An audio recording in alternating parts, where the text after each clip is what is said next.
Hello, snowboarders of the internet. I'm your host, Avran LeFeber, and in this video we're going to be reviewing the Bataleon Thunder. They're kind of all-mountain powder board. This board features Bataleon's high camber with 3BT technology and sidekick. High camber, basically a ton of old-school traditional camber from contact point to contact point. What the 3BT does is it scoops out the nose as well as the sidekick in there, so you got an elevated contact point that's going to help with ease of entry in and out of powder turns, as well as a more fluid power transmission from edge to edge.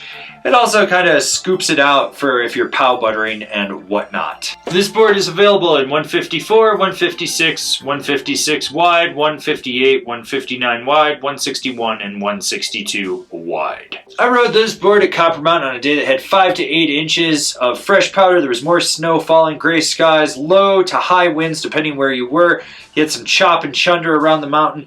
You had powder corduroy, and I rode it with my Rome Black Label bindings and my K2 Thraxis boots. The overall flex of this board does come in just past a middle of the road all mountain flex. But there are key defined flex points right outside and inside the inserts. This changes the whole dynamic of how this board actually rides.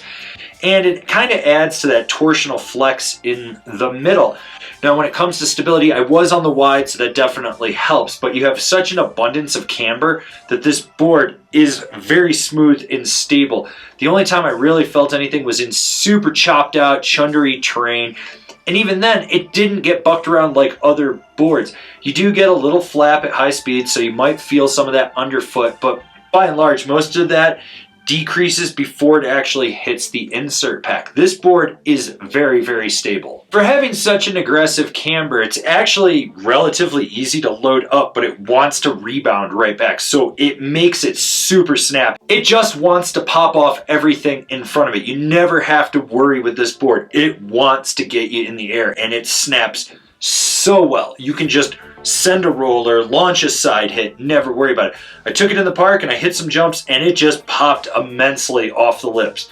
I just found myself going a little bit higher, a little bit further. It's one of those boards that you don't really have to hesitate when you go hit a jump with it. Is that what it's for? No, but can it handle it? Yes. Alright, so this is a more robust board, but it's got these flex points right outside the insert packs. So when you leverage your weight in a butter, it activates super smoothly, and then the 3BT and the sidekick take over, so you got this scooped out section of the nose and the tail that just let you like swivel and sizzle. You don't have to worry about it. You can get sideways. It's elevating that contact point, so you don't have to worry about your edge hooking either.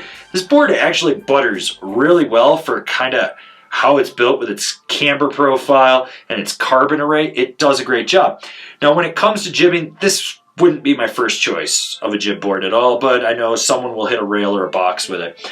Now, with that said, just like buttering, you just got to leverage your weight outside that insert pack to press it in the nose or the tail. It does take a little more effort on a feature. You notice that right away. You're really going to push into it, kind of muscle it, and it's going to rebound and snap back up. When you get sideways, the camber profile takes over. It locks in. It slides well. You don't have to worry about it. So this board can turn. Granted, the snow was really soft, so I mean, on ice, 3BT kind of makes you wonder what's going on in there because you do lose that edge bite. It changes the dynamic of the contact point.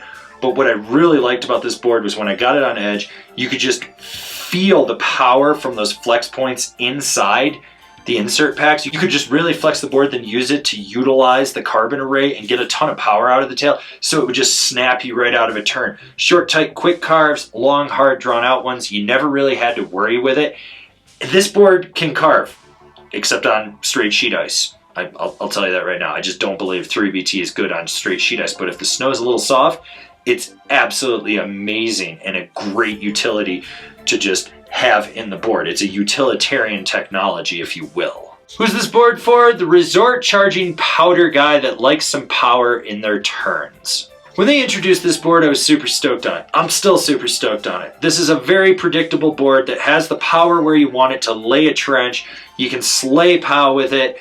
You know, you can go in the park if you absolutely need to. It's just a good, predictable, all-around ride. Comparable boards: the Capita Kazu, the Rome Ravine Select, the Nitro Suprateam. Binding recommendations: the Bataleon Astro, the Ride A9, the Union Atlas Pro. This has been my review of the Bataleon Thunder. Do you agree? Do you disagree? Do you own one? Are you going to buy one? Leave me a comment down below. Let's have a conversation about this snowboard. If you're new here, remember to subscribe, click the bell, get those notifications. That way you're not missing any of the videos we got coming out for all you snowboarders of the internet. And if you really like what we're doing over here, swing on over to Angry Snowboarder VIP and become a member. Sure, I could tell you more here, but I got a video over there that explains it so much better. As always, I've been your host, Avran LeFeber, and I'll see you in another video.